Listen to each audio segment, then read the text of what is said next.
Bienvenidos a este episodio de Café Laboral en el que hablamos de temas laborales, casos, noticias.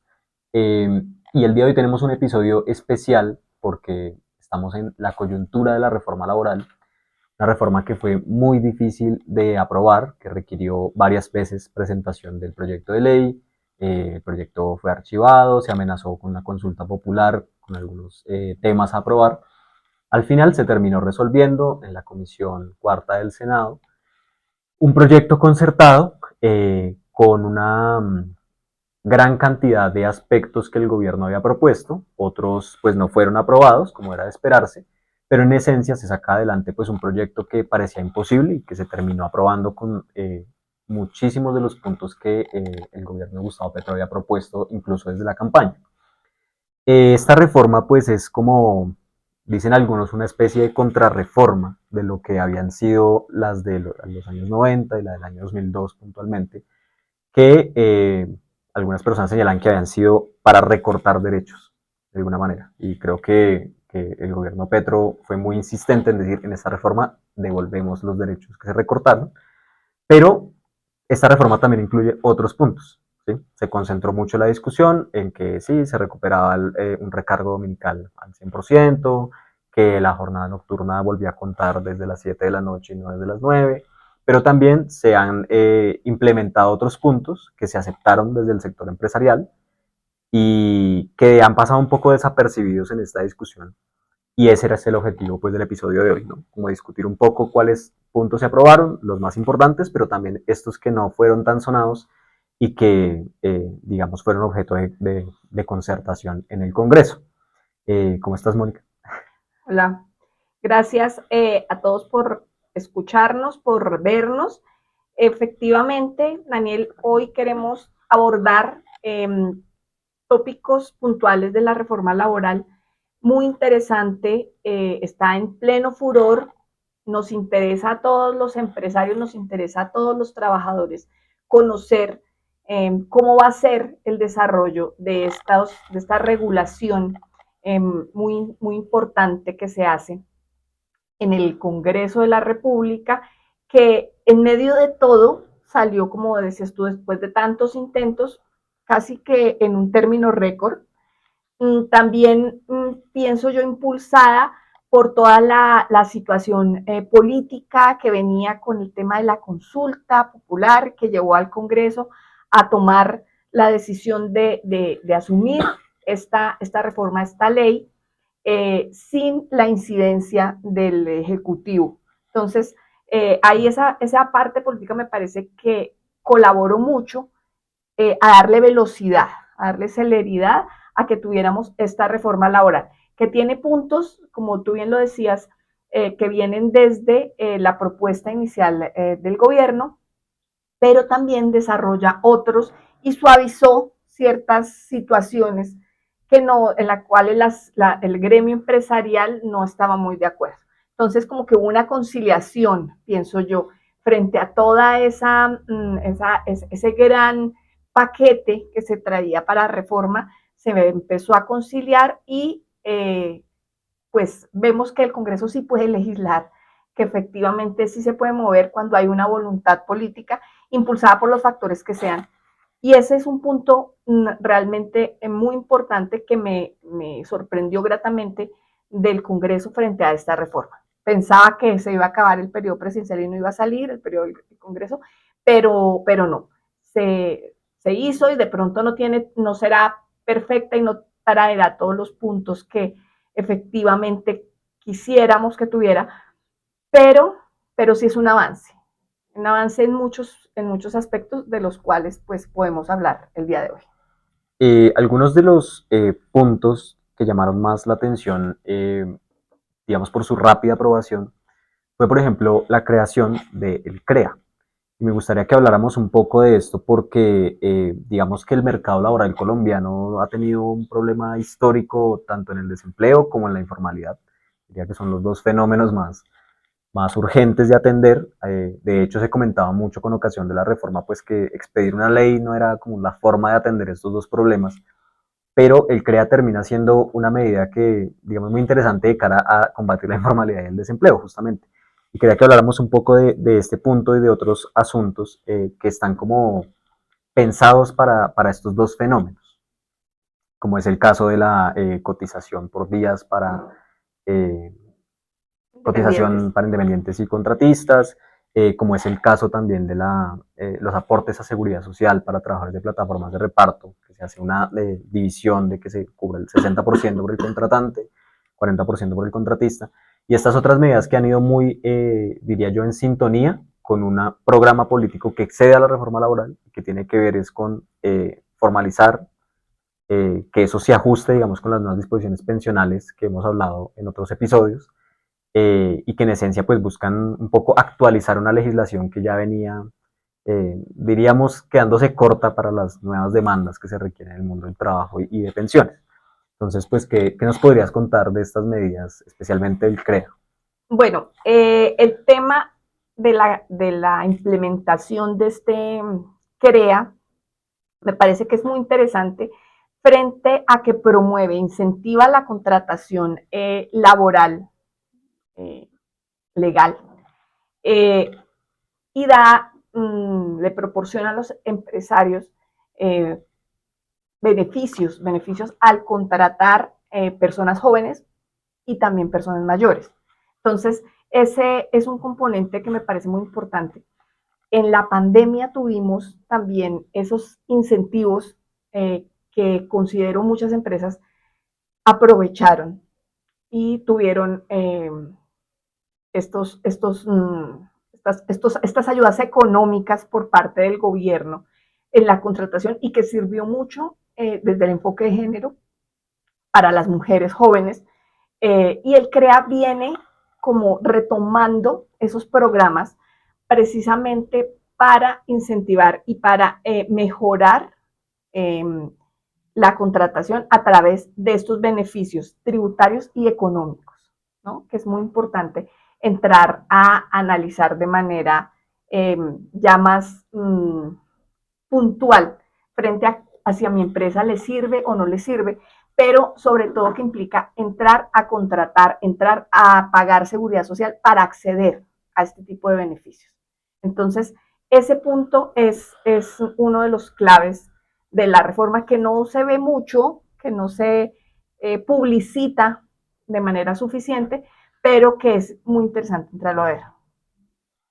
Correcto. Y respecto a todo este cambio que se ha gestionado con las cotizaciones, las planillas pila, porque creo que eso ha sido uno de los puntos como que estamos a la espera también de la reglamentación y de lo que se vaya decidiendo, pues la reforma está recién promulgada, digamos que todavía está nueva.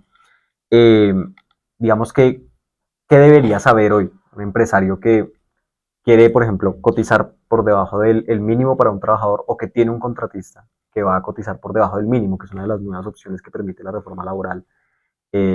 O, por ejemplo, con lo que está ocurriendo con los trabajadores de plataformas de reparto, que era uno de los puntos también que se tocaban en esta reforma.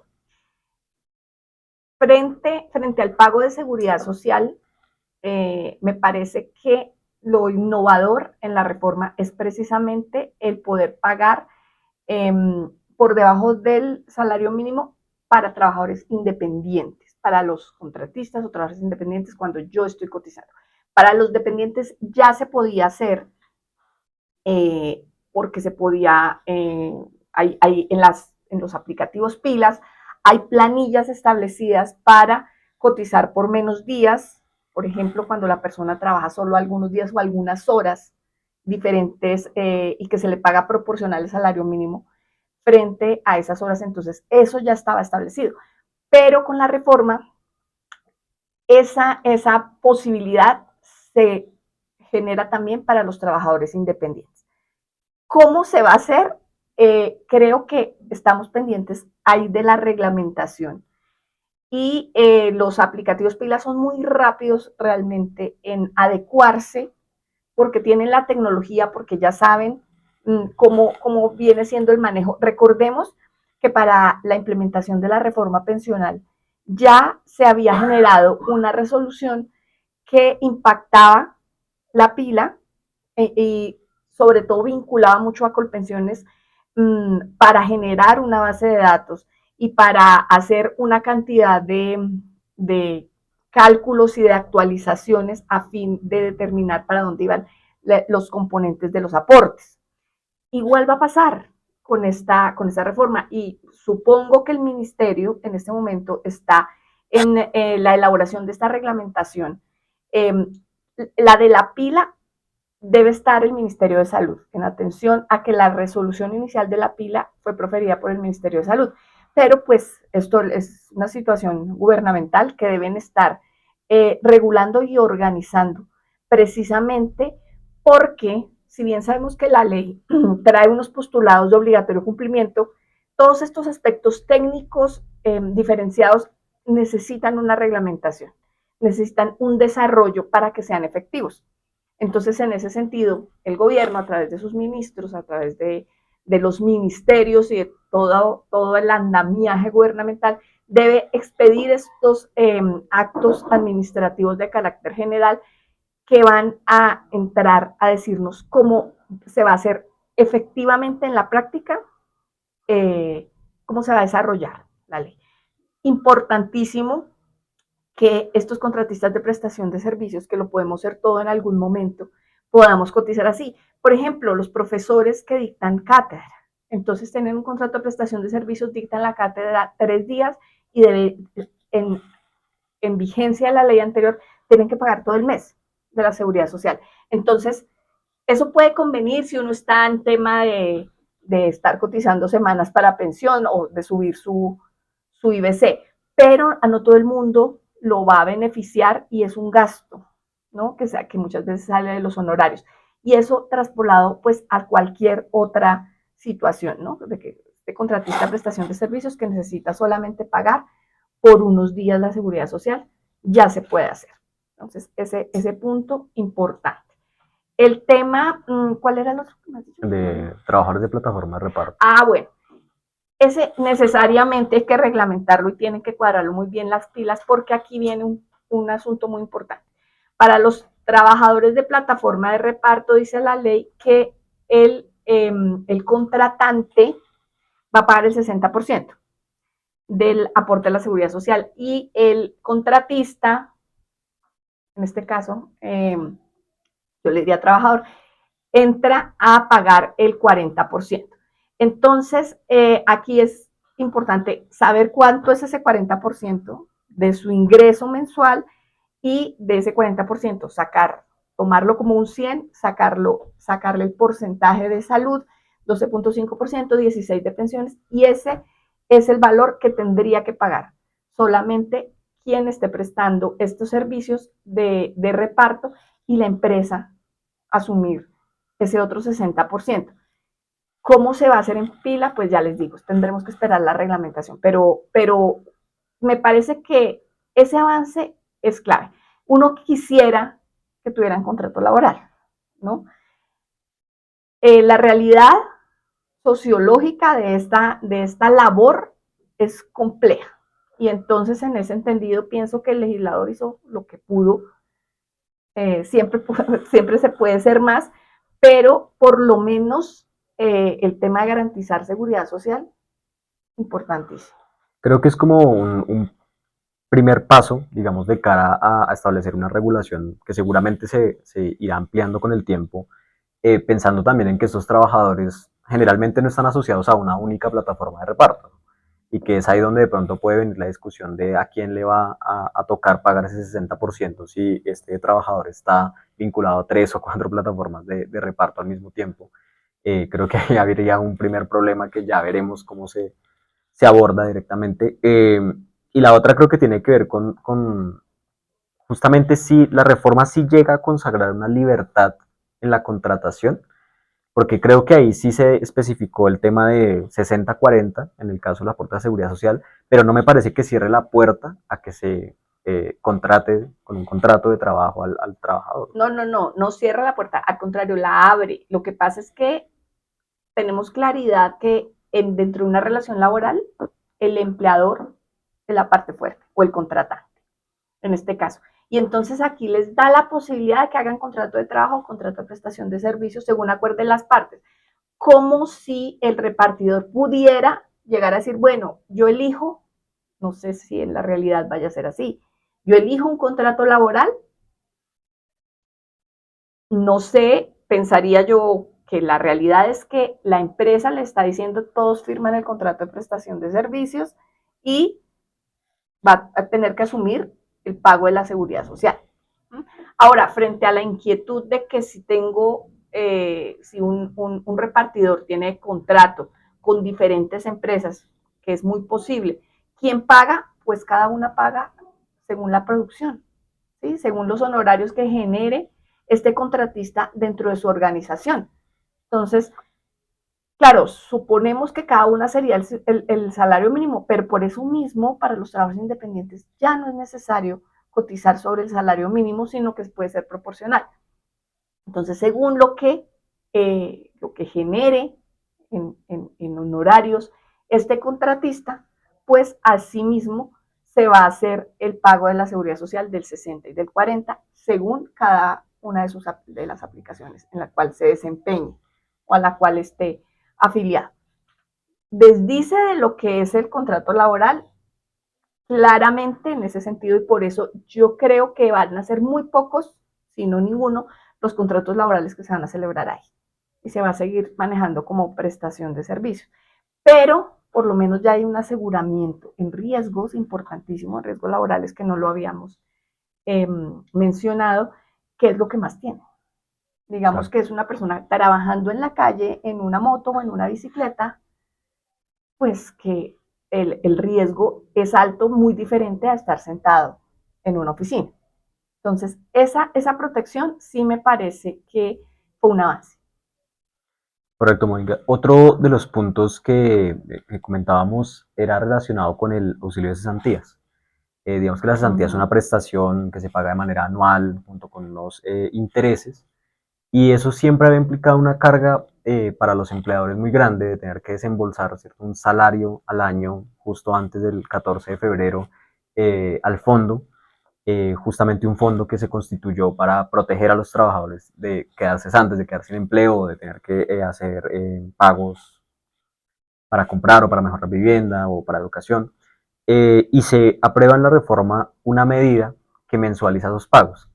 Digamos, de cara al empresario, ¿cómo beneficia esto al empresario?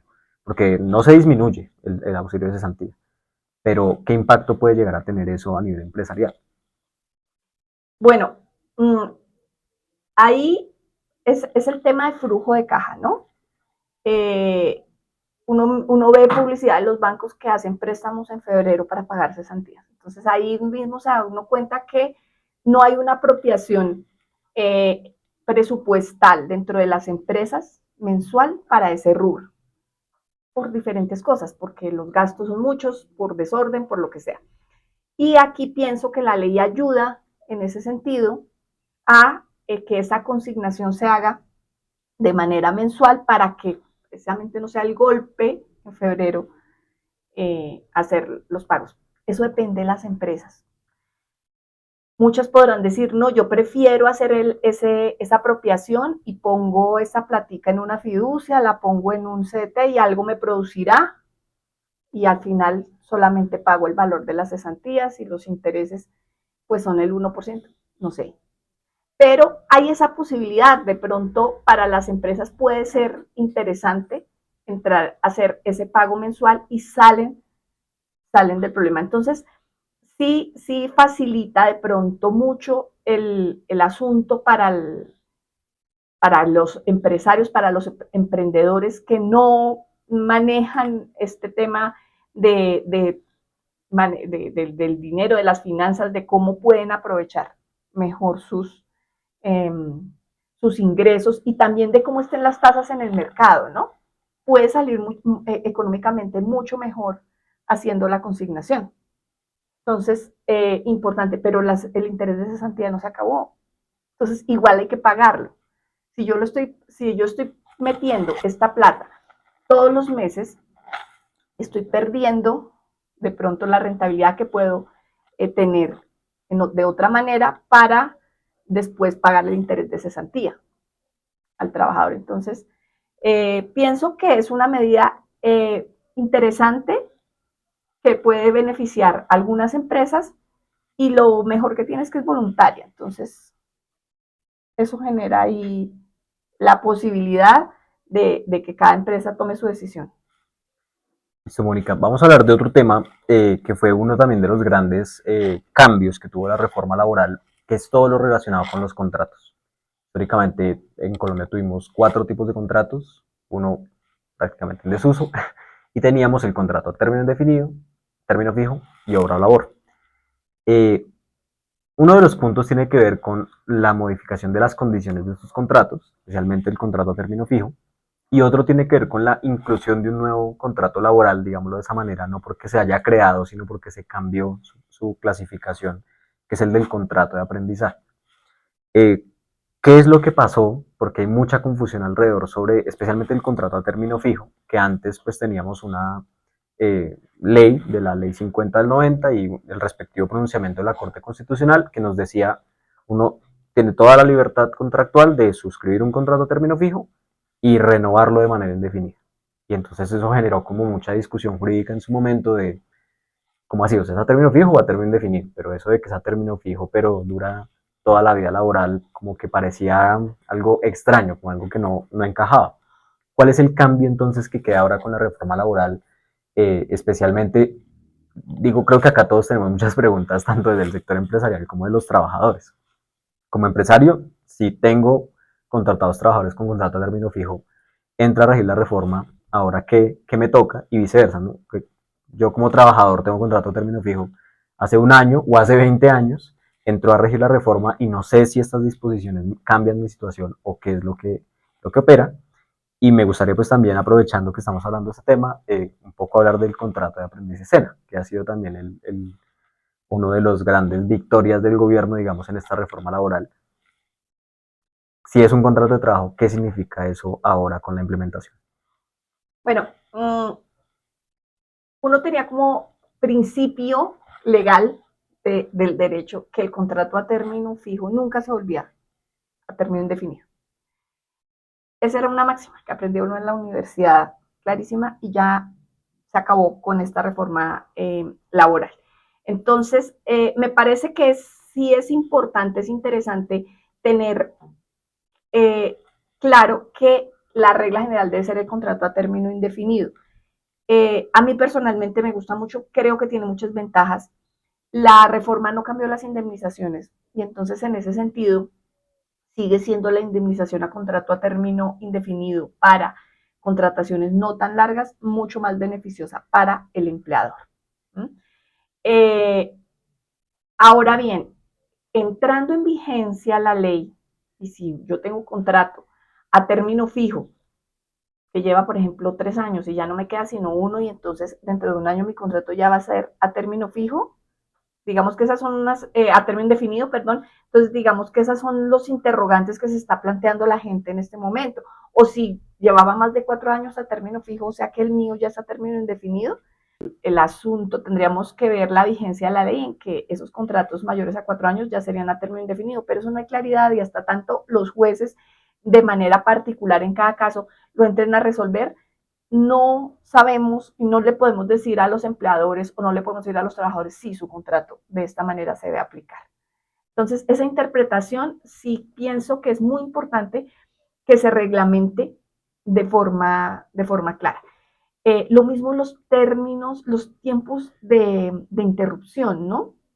La solución de continuidad de los contratos. Entonces ve uno contratos, entidades, empresas que contratan por 10 meses, dejan más o menos de febrero a diciembre y en enero, febrero, bueno, dejan 2 meses, mes y medio y vuelven a contratar y vuelven a contratar. Y hay personas que llevan así 20 años. Esa solución de continuidad me da pie para que realmente sea otro contrato. La norma no lo dice con claridad y tendría que verse esa reglamentación.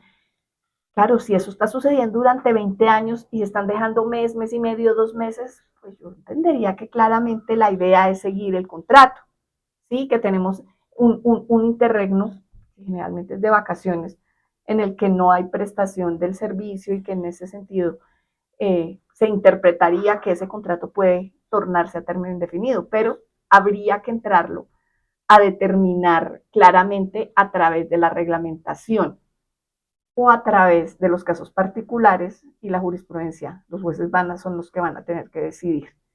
Pero hay muchas inquietudes y válidas, totalmente válidas, en cuanto al tema de estos cambios. ¿Qué se aconseja en la medida de las posibilidades hacer contratos a término indefinido? A los empresarios les da mucho miedo, terror. A los que mini pymes, la gente vive con mucha inseguridad económica y en ese sentido les da terror tener un contrato a término indefinido y tenerlo que terminar. Yo les pido que miren los artículos relativos a indemnizaciones.